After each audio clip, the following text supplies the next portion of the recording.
welcome back to Guided Souls. I am your host, Katie, otherwise known as Guided Soul Katie on TikTok, and I'm so excited to be back here for another week with you guys. For those of you who do follow me on TikTok, you might have noticed that I'm back. And today's guest, Whitney Uland, is actually a big part of why I'm back on TikTok. I just got to a point where things didn't feel fun. It was forced. I wasn't really showing up in the way that I wanted to.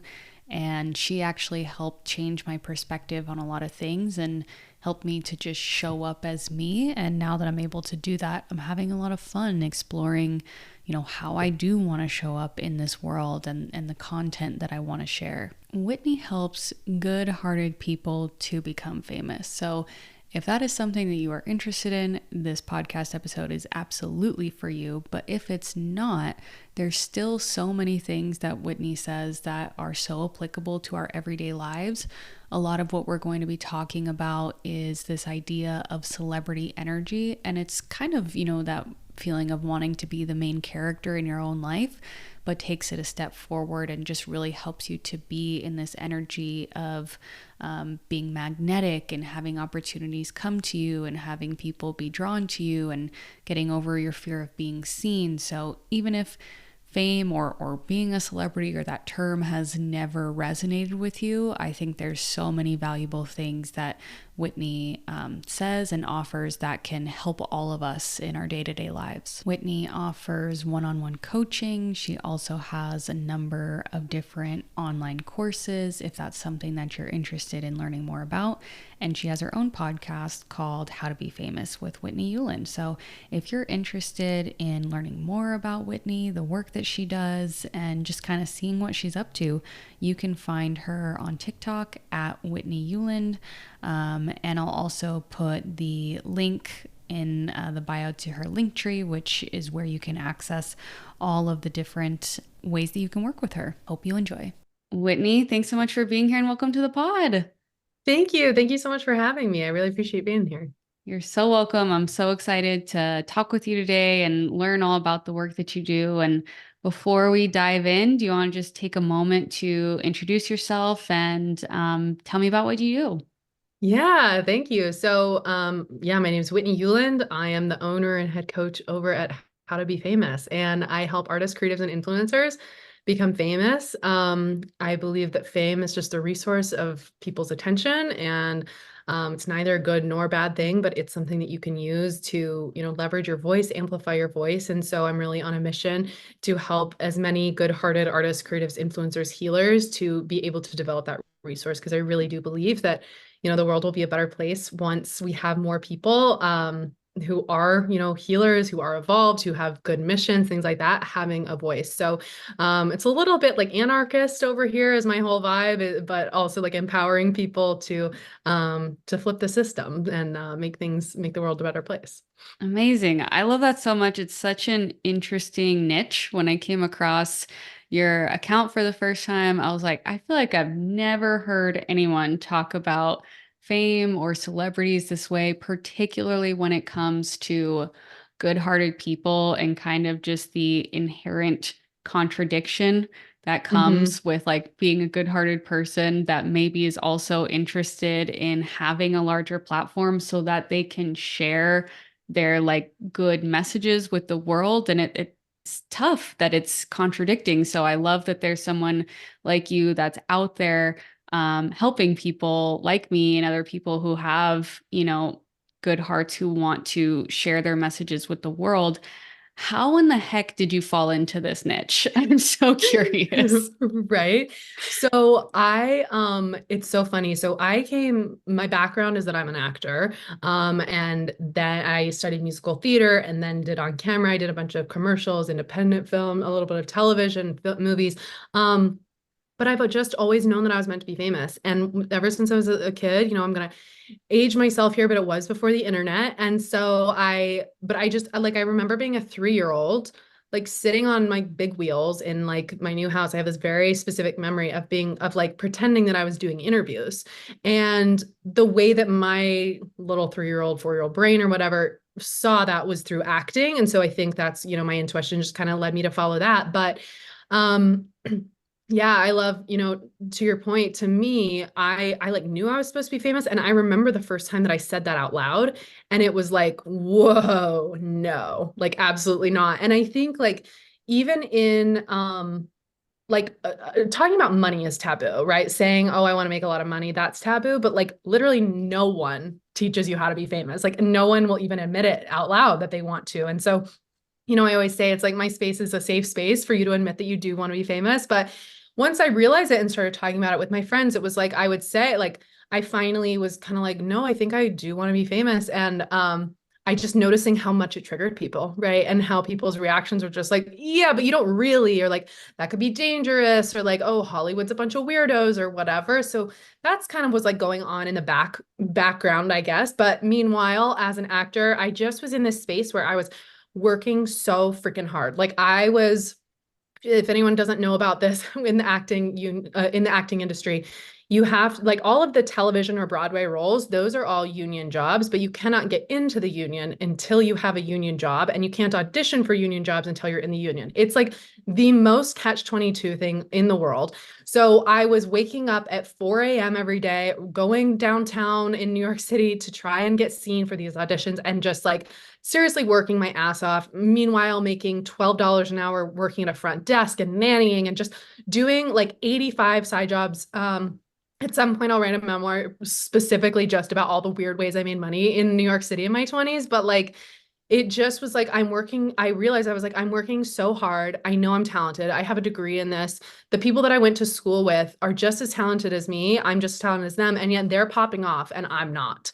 And I ended up having a kind of a I don't know how to, and like all through this though, I had found life coaching. And it was mindset work. And I found my first coach after my dad passed away, and it really helped me in my grieving process and my healing journey. And so then this is like such a long story. I'm like, I need to figure out the like shorter version of this, I guess. No, But please keep going. okay, great. So yeah, I was in New York though, and I finally found and the coaching was really starting to help. I was starting to see results. I was starting to get some breakthroughs. And I really just was so passionate about it that I decided to get certified in it. And so and become that was kind of like, oh, I'll do this as my day job while I'm auditioning. And then I met this manager, and she is someone who rest in peace. She has just passed away this last Christmas, but sorry, that sounds so weird that I'm laughing. You'll know why in a second. Is that she is someone who made a lot of stars and a lot of like Oscar nominated like talent kind of thing. And she was like, she saw something in me, and she's like, I think you have what it takes. And I trusted her, right? Because there's inherently a power dynamic there, an experience level that she had. And then what she proceeded to do was just like beat the shit out of me. Like just emotionally, she was so manipulative, so abusive. And that's why I'm laughing, is that now she's dead. And I felt so weird when I found out, because it was a really bad dynamic. But because she saw something in me, I kept going, and I kept letting her talk to me in these horrendous ways. I mean, picking apart my body. One time she yelled at me because she said that I responded to an email too quickly. Like it was a bad situation. And yet for 2 years, I was just like, okay, like fix me. And she just eroded my self-esteem so much. But she ultimately, and so then of course I wasn't booking work at the right level anyway. But she was basically, what she ended up concluding was that I just didn't have the it factor. I had the beauty, I had the talent, I had whatever. And finally I found some self-respect and I walked away from that experience. But I also just was like, what is the it factor? Like, how is that? What is that? It is this. And she was just, and a lot of people are of this belief of either like you have it or you don't, you're born with it or you're not.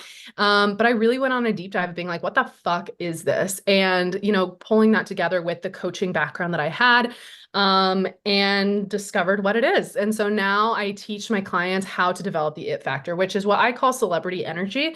It's basically the embodiment of a celebrity. So my belief is if you have the it factor, then people are naturally going to say yes to you. They're going to want to watch your content. They're going to be just magnetically drawn to you. And they essentially, it's like, this is an oversimplification, but they learn how to fall in love with you, based on the way that you're showing up in the world. And, I live in Los Angeles. all of the time. I'll be at the grocery store. There are stars, and sometimes I don't even know who they are, but I am just drawn to watch them, right? I'm drawn to see like to look at them or whatever. And I kind of always know that they are somebody, even if I don't know who they are. And so I've just been able to learn how to like systematize and break that down. And I'm such a like neuroscience nerd. So that's kind of, and then mixed in with the emotional work that I have done as an actor, and pulling that all together and just teaching people how to do that so that then you can create this resource of fame. Because if people are just naturally drawn to you, they're naturally falling in love with you, then they want to buy whatever you're selling, right? And so if we can get these like good-hearted people with good missions, with big hearts, a lot of my actors are people that they're like, I didn't see myself represented on camera. My coaches are like, my whole family thinks I'm a witch, right? Like like just whatever it is, like that we have these reasons for thinking that we're not, we're kind of misfits in society. And because of that, I honestly think that we should have louder voices. So the work I do is just incredibly fun and rewarding and getting people big platforms. So it's super fun. So cool. That's an incredible story. I'm so happy to have that background. That makes a lot of sense. You really went through it, is what it sounds like. You came out the other side, Yeah. so good for you. Thank you. Thank you. Yeah, I think something for me that I didn't even realize, like right before we started recording, I was kind of brainstorming some questions, and I realized there's an inherent vulnerability for me in just even having you on this podcast, because it means Mm. that I have to like say out loud that this is something that I'm interested in. And Right. I flip-flop between, yes, I am meant to be famous. No, that is not what I should want at all. I should only be Hmm. concerned with helping people one on one and not focus on that at all. Pretty much every day. Like it's a daily Hmm. constant battle. So like Yep. what is it in your opinion that keeps people from seeing this as something that isn't bad and seeing it as something that like, oh no, I'm meant for this and it's actually a good thing, you know?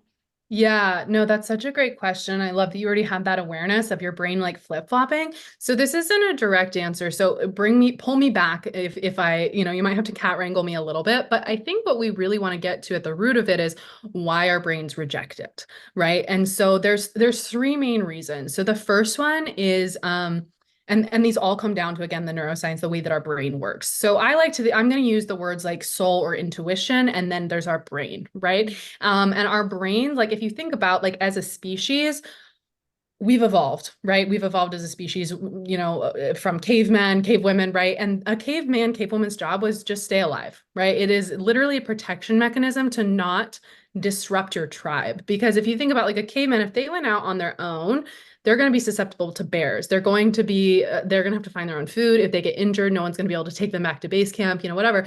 So we have this inherent survival mechanism to avoid things that are scary and to avoid things that are going to create separation between us and our community. So that's kind of like the basis of this. But if we look at this, how this plays into keeping us wanting to play small, and I just want to say, like for you and for anyone listening, no one who is not meant to be famous has the call inside of them. Okay, so like it's if you have even this inkling and it goes back and forth, then it is meant for you. The same as like there are people that are like, I am meant to be a doctor.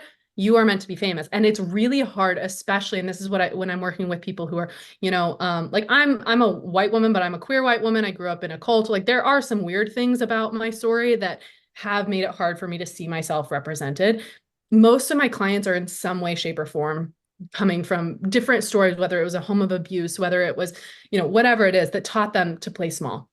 So all of this to say, inherently, it is hard for us to then step into this authority, to step into this power when we've been taught our entire lives that we shouldn't. And that, when you only see, I fucking love Margot Robbie, to be clear, but now she is the blonde ingenue, whereas when we grew up, they were all the blonde ingenues, right? And so when we see, like we just haven't seen ourselves. So The way that our brain does this is three things. So the first one is anything that it perceives as being threatening or confusing, your brain is going to resist.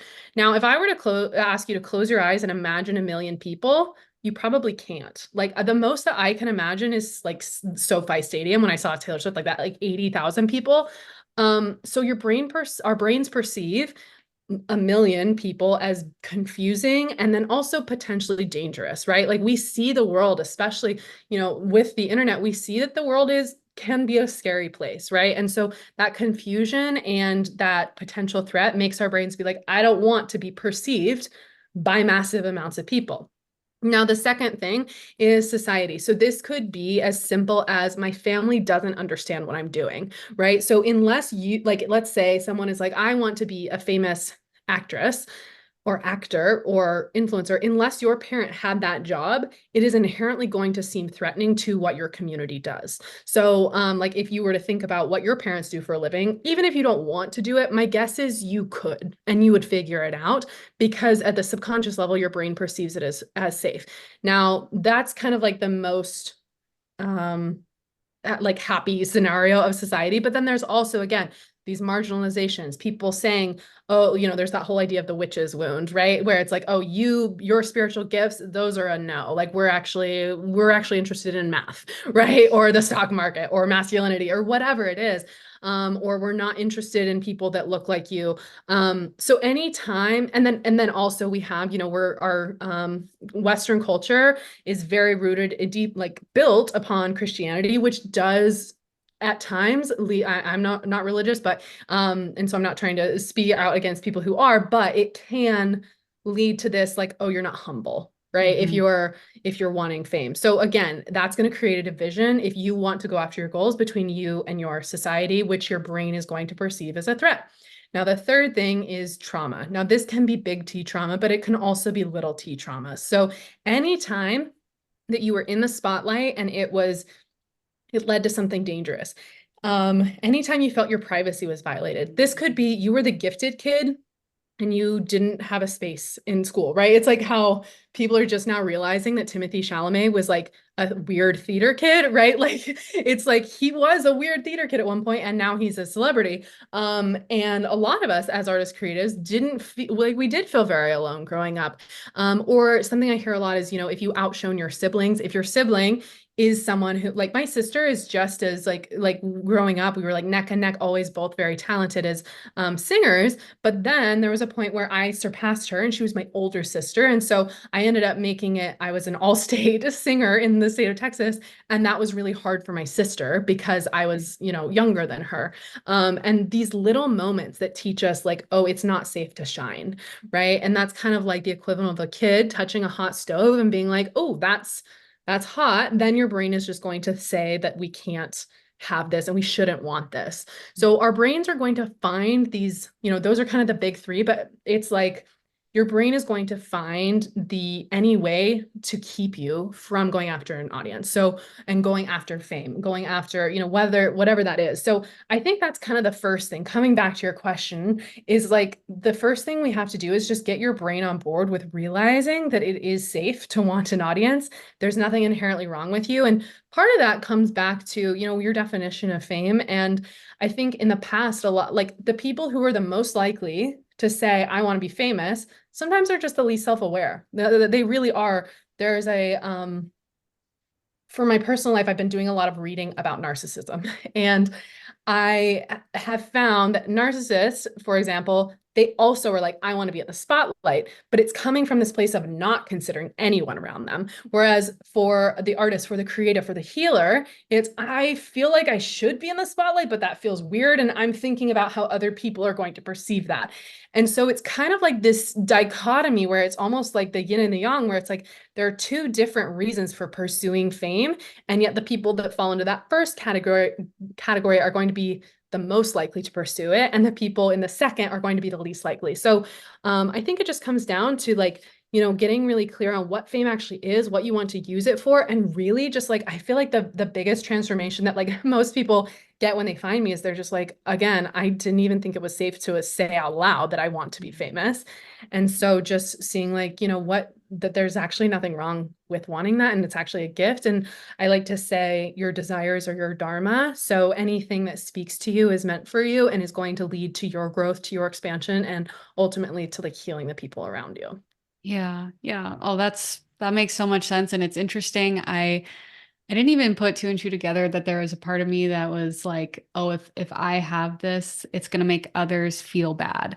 Yeah. Um, and I did that so much growing up. Like I Mhm. just kind of naturally excelled at things. And just last week, I was thinking back to a memory I had in like seventh grade where I got a paperback and I got like an A plus, and everyone else in the class got like C's, D's, F's, and our teacher was like having a lecture about it. And I covered up my paper because I didn't want Mhm. anyone to see that like I Yeah. had done well. And my teacher like came over to me after class and they're like, "Why were you doing that?" I was like, "I just don't want to like put any sort of spotlight on me that says that I was able to excel when others weren't, because that's going to Yep. make them feel bad and I can't shine as bright as I want to because it's going to make other people feel small."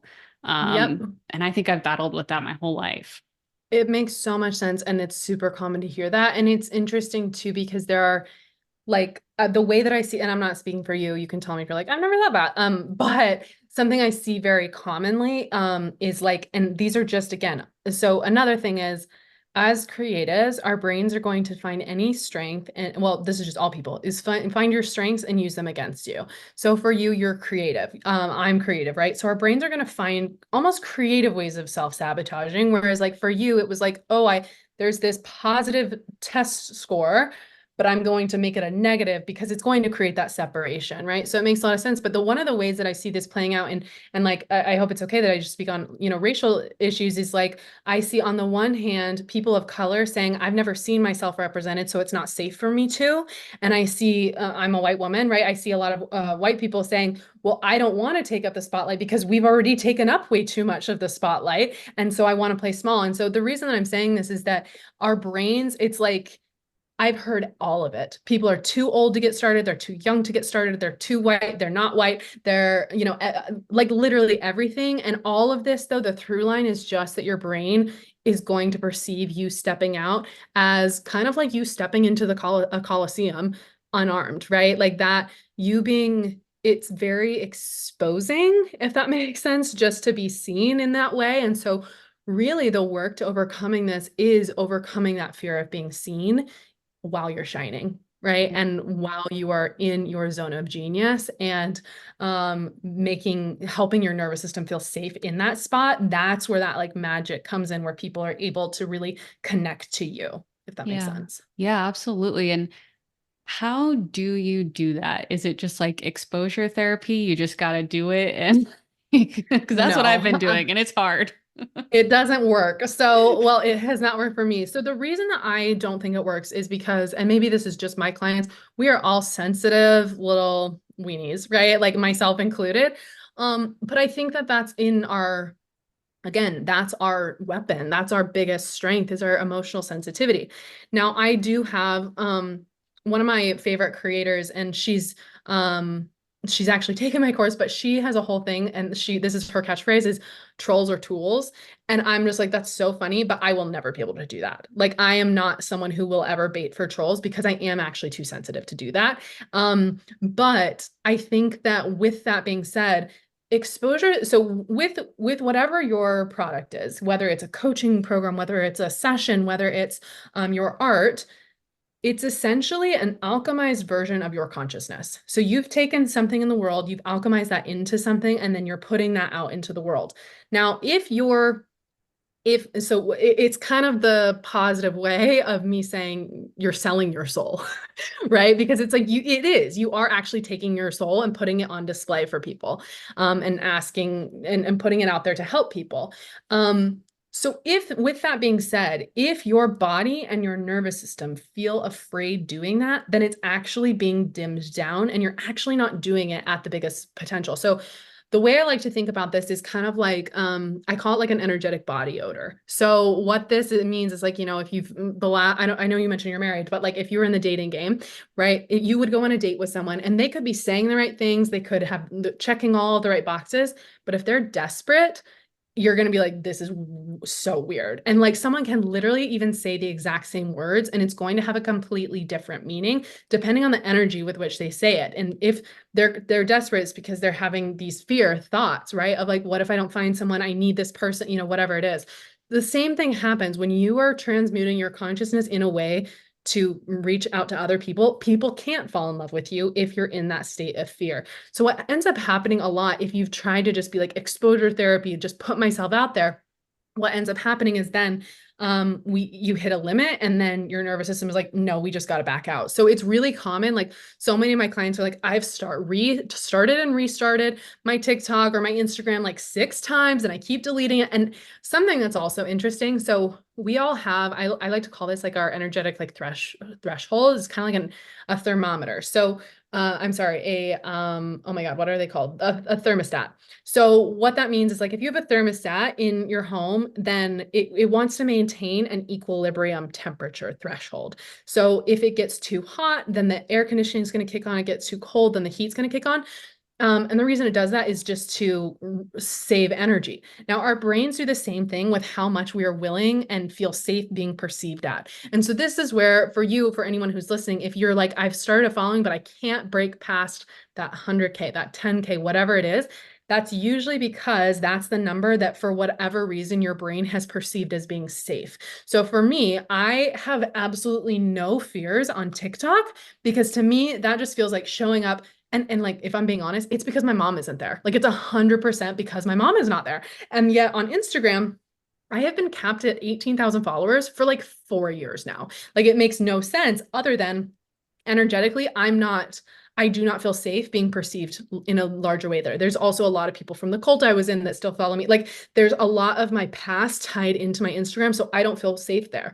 That's something I'm obviously working on, but I'm also like, well, TikTok's working for me. So I feel like I went completely off base with the question. Reel me back in. I mean, I was just going with you. I feel like I liked where you were going. Okay, cool. The Sorry. energetic like thermostat. Yeah, so basically it's just what our brains are going to do is when we have these numbers that we don't feel safe at, then it's going to kick back on and it's going to bring you back down. So that's where it could be self-sabotage, or it could just be, this is where I'm going. Thank you. So with the like fake it till you make it kind of thing, that's where you're going to cap out if you don't. And so to create, I like to say like famous, just like a video game, there's more and more levels of exposure. And at every level, it's just about creating more and more safety being seen. So I have clients in my group who like I don't know about you, but like, you know, like they're people that you have seen, they have millions of followers. And then I have people who are just starting out. And the process for creating and expanding that is just the same because all of our brains are just wired the same way. And ultimately, though, everyone will get tapped out wherever they currently think is safe. And so the work is then, so I kind of do this like a two-parter. So the first one is I say to rewire your brain. So that's where, you know, we're going in, we're changing these neural pathways. We're showing you like, oh, my brain thinks it's unsafe for me to grow here, but that's actually not true, right? A lot of people get stuck there though. That's where you can kind of get into that fake it till you make it because you're like your brain sees that it's actually safe. So you're like, I'm just going to power through. What's usually missing though is the nervous system regulation. So the two pieces are first, you want to hack your brain. Second is rewire your nervous system to actually feel safe. Because what we're selling is your consciousness again, it really has to be pretty clear or it's just going to energetically be blocked. And so the work really becomes about not just acting like you feel safe, but like actually creating that safety in your body. Because again, our brains are not going to do anything at our highest level, at our most creative level, at our most magnetic self if we perceive them as being dangerous. Right. Yeah. No, that it makes a lot of sense. And it's funny. I will feel like a physical response if like I always want my videos to go over 100,000. That's amazing when that happens. But as Mhm. soon as it does, I'm like, ugh. oh no. Like, because Yeah. that's where it kind of gets out of your hands. And like people that don't normally see your videos are coming in and they're like, some people don't like it. And that's just the nature of like being online and putting yourself out there. But it's funny that it's always my intention and kind of what I want. But then as soon as I get it, my physical response, I get like, Yeah. this pit in my stomach that's Yeah. like, no, this isn't safe. 100%, which makes so much sense, right? If you actually had 100,000 people that you felt like were screaming at you, of course you'd be afraid, right? Yeah. And so, but I also just would, sorry, is this okay? I just like my coach brain heard something that I want to offer, if that's okay, Yeah, is absolutely. like looking at like, so there's this, one of the things you said is you're like, of course, once you get to 100,000, then that's when it kind of goes out of your control. It's interesting that you say that because every creator has a different number for when it gets out of hand, right? And for some people, that's 10,000. For you, it's 100,000, right? And so your work really is just expanding beyond. And what happens is, and this is how it like cognitively breaks down. So if you have this thought, even if it's subconscious, of like once it hits 100,000, then I kind of lose control of it. That's when I kind of lose the narrative in it. Then, you're gonna feel a little bit anxious. And so what ends up happening is, that's when we either self-sabotage, we just stop posting, we just are like, I can't fucking do this, this is too much for me. Or we do push ourselves to do it, but it's from this kind of like guarded energy. There's just a little bit of like, I'm going to stand here and prove and be in my authority here. And like, I want you to imagine, if you're at the grocery store and there's like a woman there who's like, has all her fucking coupons and she's had the worst day, it doesn't matter if she says, have a nice day, it's going to feel combative, right? And so, again, that's really where these energetics come in because usually, and what happens is with the expansion, it's about really actually letting that like emotional guard down so that you can actually let more people in. So what usually ends up happening as people are going through the process is that first off, they learn how to not be as triggered by those things. And once they aren't as triggered, then they feel safer. And then they actually end up creating followings that actually like them and actually are more obsessed with them and are more open. Now, are you still going to occasionally get a random stray comment or whatever? Like, sure, it is the internet, but it starts to feel like, oh, there's one or two comments, not like the entire following is attacking me, if that makes sense. So at that point, it just becomes a rinse and repeat process again of continuing to show up. And the other metaphor I like to think about with this is, you have a good size following. For anyone who has like a smaller following than you do, or maybe hasn't hit that 100K video yet or whatever. If you think about like, so when I was in New York and I would be on the subway, if I got on late at night and someone kind of crazy hopped on and I literally physically can't leave the space, I would just kind of like shut out like mentally, right? My energy would check out and I would intentionally kind of like become a fly on the wall. Now, again, if you are kind of forcing yourself to show up, you're either going to be a little bit combative and kind of like unintentionally trigger people because you're in that kind of proving and like standing my ground energy, or you're just going to shut down and kind of like, right? Your energy is just going to completely close off. And when you're in that state, then no one even sees it. So that's what's like kind of fun about the process too, is it's a little bit of an art, not a science, and getting really clear on like, how does my brain do this, right? Like, what are my brain specific patterns? How does my creativity go against me and find these like sneaky ways of self-sabotaging, if that makes Yeah, sense? absolutely. I'm definitely going to dive into the creative ways that my mind is Right? self-sabotaging or telling me that it's not safe to be seen by a certain number. So, a lot of what I do in this podcast revolves around spirituality, and you don't necessarily talk about spirituality outright that I've seen, but there are a lot of kind of overlapping terms or like concepts that I feel like you kind of weave in. So, what role, if any, does spirituality play like in your own life and in the work that you do? I love that. And I'm very grateful for that question because it's something that I have been resistant to talking about. And for me, my next video game level is to open up more about it. So I appreciate that question. So as I mentioned, was raised in a religious cult. And so because of that, it was a little bit of an interesting thing. I am like an extremely spiritual person. That is like my backbone. Just inherently, like I am very intuitive and have some even like psychic abilities that I am still exploring. That being said, in a religious cult, your like spirituality is weaponized against you. And so, and also the specific cult that I was in was very patriarchal. And so I was taught that I shouldn't have these spiritual gifts and that I didn't, and I did not have these at all. So my current belief on spirituality is that it's something between you and source, universe, God, whatever. And what I ultimately like, if I'm being completely honest, what I feel like my work, what I do is bring people back to their spirituality because I really do believe that when you have access to that and when you have access to your intuition, that's when you're able to know it's like you're able to like put down the rules of like I need to be posting every day and instead your intuition is like this is the thing to talk about and that's when it pops off, right? And so we're in such an interesting time where I think that the our society has been so patriarchal and I believe that that's starting to like shift and become we're being led into a more feminine and like matriarchal way of thinking where I do think that spirituality is finally getting more power, but it's been really challenging for me to talk about because, and then I'm also just have been so wary.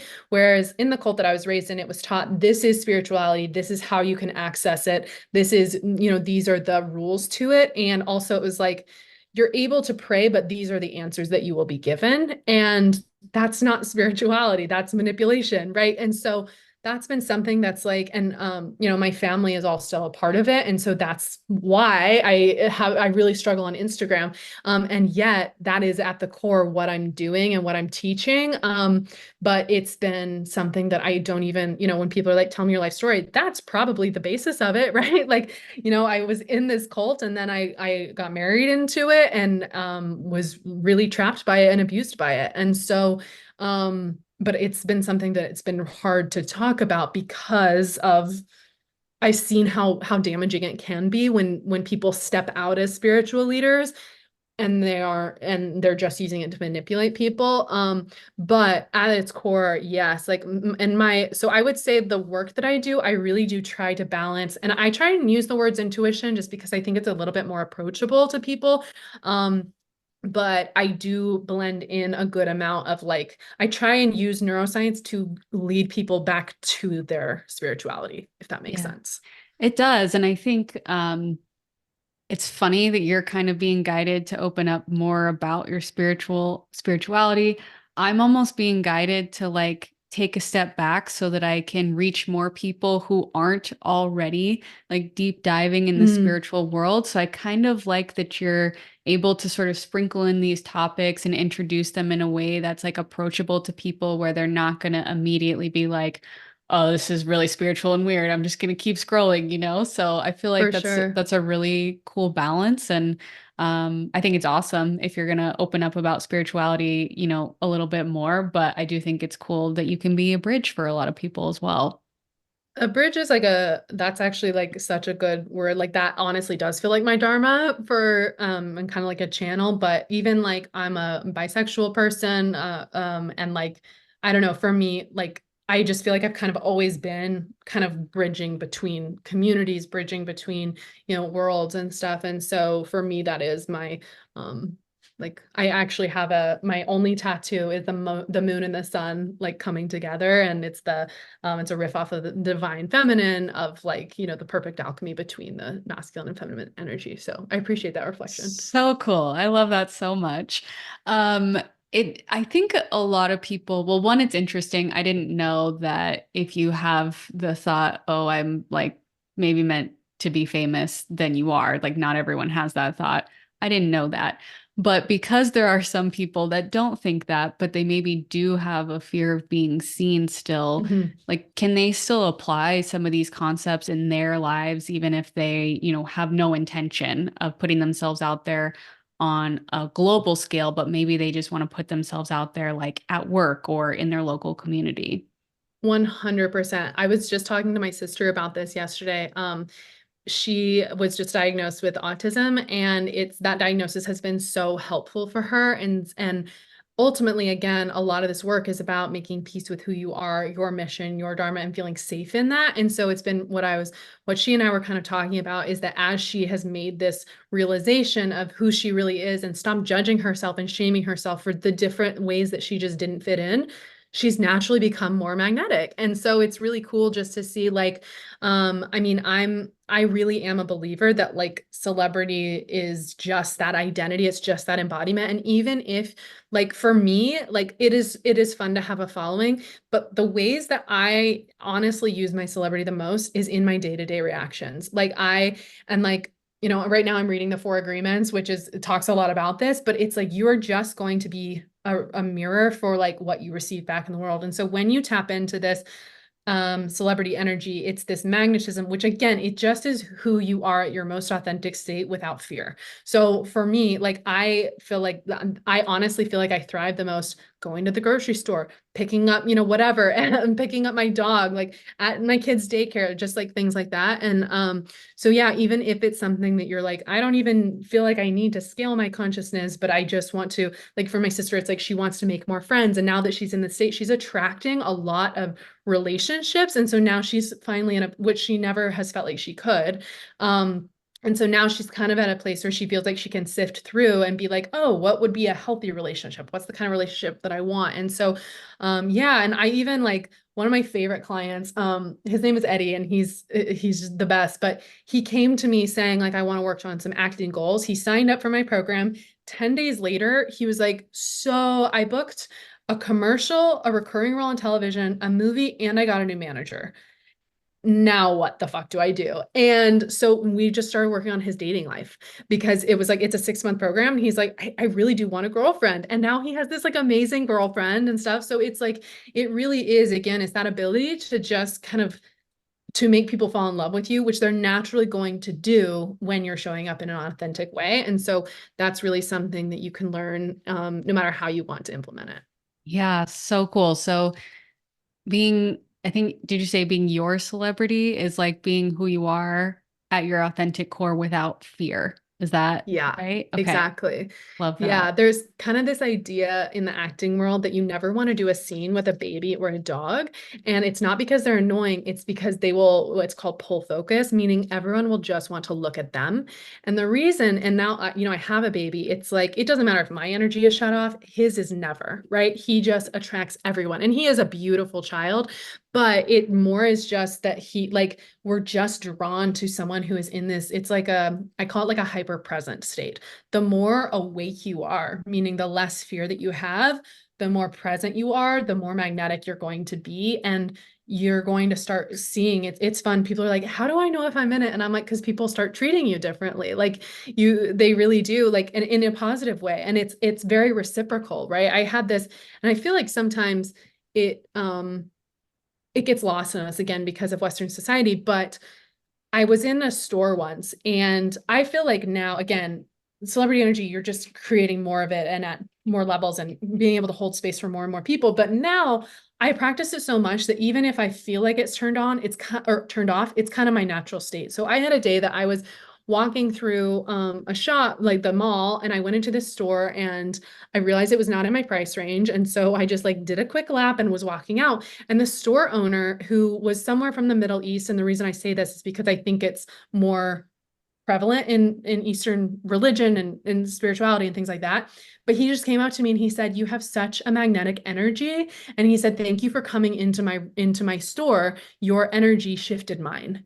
And like I just thought that was like so beautiful that it's like, and it is true. But then again, in Western society, in this patriarchal society, spirituality, energetics, like healers, all of that is not valued. And so, but it really is a gift, and it is you opening up your energy to elevate others and help them come into it, if that makes sense. Wow. Yeah, that's so cool that that happened. And like kudos to that man too for, Right? being, I wish everyone would say stuff like that because I sometimes I have moments like that and then they pass and I don't say something and I'm like, oh, I should have said something. So I love that he said that because it obviously made a big impact on you too. Totally, totally. And it was, yeah, I was like having a bad day and I was like, oh, she still got it. Okay. I love it. So if someone is listening to this and they're like, yes, I want to know more, I want to hear more from Whitney, like what are some of the different types of services or offerings that you have? Yeah, so my main program, and would be probably, I mean, of course, however you want to use the program, you can, but my main program is for artists, creatives, and influencers. It's a 6-month container, and it's a mentorship. I call it like a hybrid coaching program. So you're going to get all of the coursework on how to implement this, but then you're also going to be mentored by me and my coach instructors for 6 months. We have an amazing community and you get community support. We have an all questions answer policy, and we also have a goal hitting guarantee. So basically, we're going to help you pick a goal, whether it's I want to increase my followers, I want to sign X amount of clients, I want to get this kind of, label, whatever it is, we guide you through that process. We pick a goal together and then we commit to working with you until you figure it out. So that's kind of like, the big kahuna. And like when people are like, I want to work with you, that's the way to do it. It's kind of like one-on-one coaching, but in a group container. And the reason for that is my group clients got more success than my one-on-ones because you're in this state of being seen while you're working through it. And then you also finally have a community of people also saying, yeah, I want to be famous. And it just normalizes all of it. So that's my main program. It's called the Self-Made Celebrity. And then I also do have a course suite library that is also available for purchase. So I have digital courses. Specifically, one is for entrepreneurs who are looking to grow on TikTok. I also just have a general, it's called Create a Cult-like Following. I'm trying to reclaim the word cult. And it's a TikTok course. And then I also do have a program. It's called the Self-Made Celebrity Starter Pack. And that is just the coursework that I take my normal clients through, but without the coaching. So those are different, lower ticket offers if this is something you're just dipping your toes into, and want to learn the steps of how to implement all of this.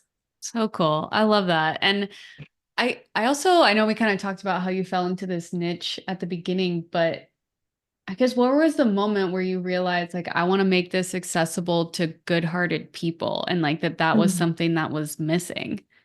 Yeah, so it's funny. I was at a retreat and it was a coaching retreat. That's like pretty big in the coaching world, is to hive mind together. And um it was just a state that I feel like I this is why I love retreats. It's like I got out of my head and I just was like, what do I want? Like what do I if I could actually coach anyone? Um because I've been coaching since 2000 as a coach since 2019. But I've been coaching since 2017. And it was and my business is like it still is called Abundant Artist LLC. And I was just like, I'm helping artists feel better in their lives or whatever. And then I was finally like, no, I want to help people be famous. And like I just was hearing my clients over and over, because the work that I'm doing is helping them work through their mindset. And I just it was like it kept coming up over and over that people are like, well, I want to be famous, but not that famous. And I was like, you should be famous. Like one of my first clients was the first trans actor to be on network television. And I was like, you absolutely should be famous. Like, and so that was kind of when I like was able to visualize it. And I'll be honest though, it was an entire year before I felt comfortable enough to start talking about it. And it was actually a year ago, 2 days ago. So at the time of this recording was when I finally opened my mouth and felt confident enough. So it took a year from that point to be able to talk about it. And now I look back at those old videos and I was like, oh my God, she was so afraid. Like it's fun watching my own progression and my safety around being seen. But yeah, I think just working, I worked with one-on-one clients for years, and I just saw that as a need and saw that I was like, and then being in the coaching space and seeing that this fear of being perceived is so prevalent in the coaching and healing space too. So, yeah, I'm just like, you should be famous. That person should not. Absolutely. Oh, I love that so much. Well, I have a few last little questions for you, but is there anything that we didn't cover that you wanted to make sure we talk about today? That's a great, thoughtful question. Thank you. No, I don't think so. Okay, cool. Well, yeah, just a few last little things. What if you could tell your younger self one thing, what would it be? You're right. I love that so much. Yeah, it's, I think, and I do think this is such a big part of my work was just that there was just this little voice inside of me that was like, this feels bad. Like all of this cult stuff, this feels bad.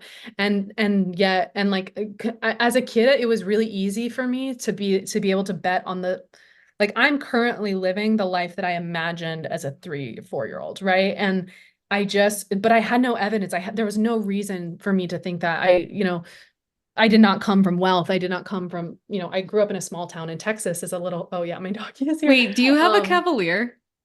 he's a mix. He's a Cavalier and Australian Shepherd. I have two Cavaliers. No Oh, what a way. cutie. Oh my Yeah, God, so that's probably cute. why he wanted to hop on and say hi. Hey, buddy. He like never wants to come up. And for whatever reason, he's like, now's the moment. Love it. But yeah, I think just being like, your intuition is right and you can hang on to that. Yeah, Yeah, amazing. I love that. In your darkest hour, what keeps you going? my son, my baby. Yeah, this last year has been really, really challenging with, an unexpected divorce and becoming a single mom and dog mom. And that little fucking kid is his middle name is Ray. He's August Ray because he's a ray of sunshine and he really fucking is. Okay, we're just going to keep talking about the synchronicities because in the beginning you said your dad passed away and I didn't know that. My dad passed away and my dad's name was Same. Ray and I started a like nonprofit in his name called Ray of Light. So there we go. Wow, that's so beautiful. Yeah, absolutely. Synchronicities. I love that. That's Yeah. also what's so fucking fun is like every time I'm like on a podcast or something, it's like we find these things. I'm like, Yeah. yeah, see, we're meant to have these conversations. Yeah. So Oh, so I love cool. that. What is one thing that you have done recently that you are grateful to yourself for? Build a business. 100%. And again, that just came down to my intuition. Um, I had this just gut feeling that I needed to make sure I could be financially independent, even though I was married. And, obviously I was always working. I wasn't a housewife by any means, but my gut was like, let's get like really solid in this space and get to a place that money is not an issue. And yeah, launching my business. So I started talking about, and again, I did have a full one-on-one practice, but building a group program was kind of a different ballgame for me. And it took a couple years, but, I started talking about celebrity energy a year ago, but it didn't pick up until April. And then my ex and I split in July. So, and it was like I really just had kind of built this, it's obviously been very challenging to run a business while going through all of this. But I'm just so fucking grateful I did. Yeah, absolutely. Oh, that's so cool. Divine timing all the way. Yes. Always, our intuition always knows. And that's why I Yes, think I'm always just so passionate about this. Is like, it's really just clearing the space to lead to your intuition. And your intuition is always going to protect you and guide you. absolutely. What's one area of your life where you're being a little too hard on yourself and you want to give yourself some grace? Mm, that's such a good question. I've been kind of hard on myself lately about how excited I am to get in the dating arena again. Like I've just been like, no, I should wait longer because you can't just do that after you've been married. Like you can't just hop back in. And yeah, that's something I've been working on with my coach is like, well, maybe it's actually okay and you can learn and heal through a relationship. Yeah, absolutely. Oh, I love that. That's so cool. Um, and then if you could give one piece of advice or words of encouragement who's for someone who's just starting out on their journey of allowing themselves to be seen, what would it Mhm. be? It doesn't matter what it looks like right now. You can 100% do it. Like it's just, did you mean fame journey or healing journey? Either, Both. both. Yep. I think because to me they're one and the same. Yeah. Yeah, it's like just root into that vision of what you see for yourself and it's like 100% possible. I think about like, again, like I saw myself where I am now, even when my circumstances did not look like that. And so, and there was no reason that I should have seen, like just based on the circumstances. And so, yeah, just look for examples of people who you feel were self-made or went through similar things to you or whatever. And it like literally does not matter where you started from, like where you're at, you can still get to where you dream of seeing, if that Yeah. makes sense. Absolutely. Yeah, that's really beautiful. I feel like I needed to hear that today. So, Whitney, thank you so much for coming on. This has been absolutely incredible. Thank you for sharing your love, light, and wisdom with me. I appreciate it so much.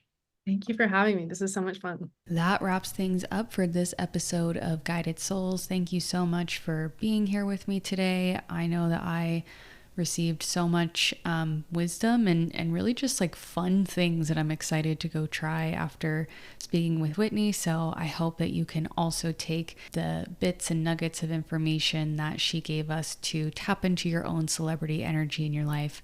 I know that's what I'm going to be doing, and I hope you do too. As always, keep going. You're doing amazing, and I love you.